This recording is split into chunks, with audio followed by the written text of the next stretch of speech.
नमस्कार, आप देख रहे हैं द न्यूज रूम 24 आवाज और मैं हूं पवन शर्मा। इजराइल पर जिस तरह से हमास ने हमला किया था पैराग्लाइडर के जरिए, उसी तरह का एक बड़ा हमला जम्मू के लिए प्लान किया था जैश ए मोहम्मद, हिजबुल मुजाहिदीन, हमास और खालिस्तानी कमांडो फोर्स के आतंकियों ने। लेकिन ऑपरेशन सिंदूर के तहत इस पूरे कैंप को तबाह कर दिया और जो खबरें आ रही हैं सूत्रों से कि लगभग 100 से ज्यादा पैराग्लाइडर इस कैंप के भीतर थे और साथ ही एक बड़ा कम्युनिकेशन सेंटर भी था जिसे पूरी तरह से ध्वस्त कर दिया।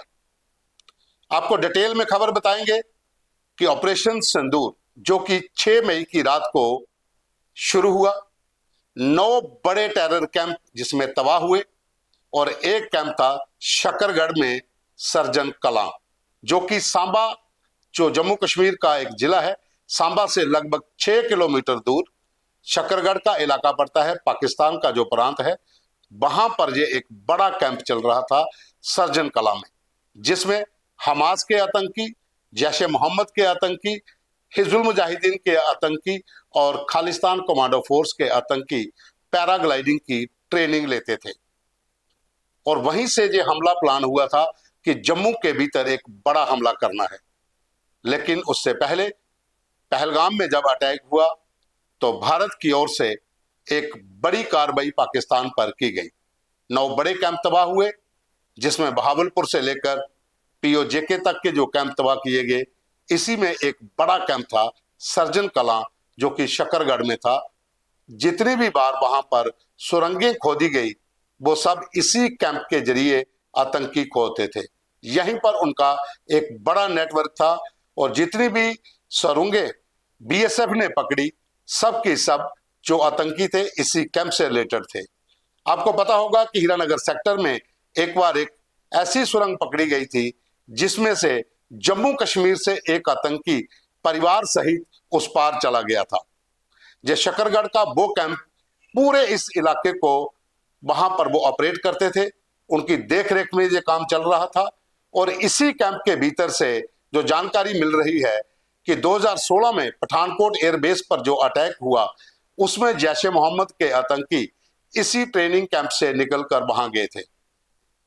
2020 में नगरोटा में जो सैन्य कैंप पर हमला हुआ, वहां पर भी जो जैश ए मोहम्मद के आतंकी मारे गए, वो भी इसी कैंप से ट्रेंड हुए थे और वहीं से उन्होंने हीरानगर और सांबा के इलाके से घुसपैठ की थी।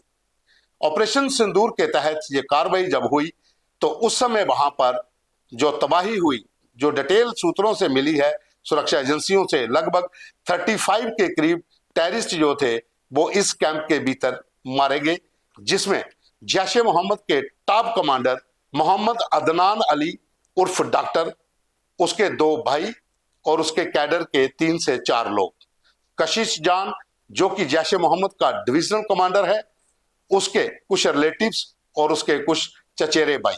तो कुल 35 टेररिस्ट जो हैं ये सर्जन कला कैंप में मारे गए हैं, ये सूत्रों की जानकारी है।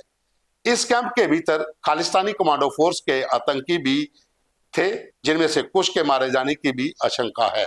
और ऐसा बताया जा रहा है कि पाकिस्तान के भीतर बहावलपुर, मनसेरा, बड़ा भाई मंसूर खान, इन इलाकों में जो आतंकी इस कैंप से निकल कर गए थे वही बच पाए।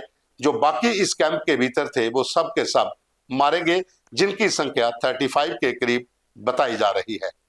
इसी ट्रेनिंग कैंप के भीतर एक कम्युनिकेशन सेंटर था, यहां से रेडियो उपकरण के जरिए इंक्रिप्टेड मैसेज जो आतंकी जम्मू कश्मीर में कठुआ से लेकर डिस्ट्रिक्ट डोडा भद्रवाह तक थे, वो अपने संदेश भेजते थे और यहीं पर इन मैसेज को डिकोड करके आगे की रणनीति पर काम होता था।